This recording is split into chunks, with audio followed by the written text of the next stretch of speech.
The Rival Beauties by W. Jacobs. "If you hadn't asked me," said the night watchman, "I should never have told you. But seeing as you've put the question point blank, I will tell you my experience of it. You're the first person I've ever opened me lips to upon the subject, for it was so extraordinary that all our chaps swore as they'd keep it to themselves, for fear of being disbelieved and jeered at. It happened in '84, on board the steamer George Washington, bound from Liverpool to New York. The first 8 days passed without anything unusual happening, but on the 9th I was standing aft with the first mate, hauling in the log, when we hears a yell from aloft, and a chap what we called Stuttering Sam come down as if he was possessed, and rushed up to the mate with his eyes nearly starting out of his head. "There's the sip," says he. "The what?" says the mate. "The sip." "Look here, my lad," says the mate, taking out a pocket handkerchief and wiping his face. "You just tarn your head away till you get your breath. It's like opening a bottle of soda water to stand talking to you. Now what is it?" "It's the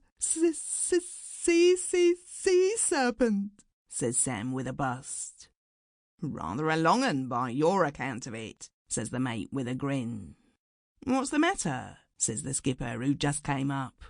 "This man has seen the sea-serpent, sir. That's all," says the mate. "Yes," said Sam with a sort of sob.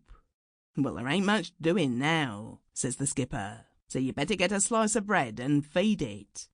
The mate bust out laughing, and I could see by the way the skipper smiled that he was rather tickled at it himself. The skipper and the mate were still laughing very hearty, when we heard a dreadful howl from the bridge, and one of the chaps suddenly leaves the wheel, jumps onto the deck, and bolts below as if he were mad. T'other one follows him almost directly, and the second mate caught hold of the wheel as he left it, and called out something we couldn't catch to the skipper. "What the devil's the matter?" yells the skipper. The mate pointed to starboard, but as his hand was shaking so, that one minute it was pointing to the sky and the next to the bottom of the sea, it wasn't much of a guide to us.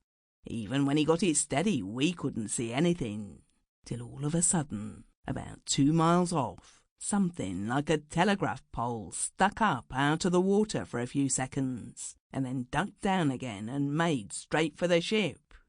Sam was the first to speak, and without... Sample complete. Ready to continue?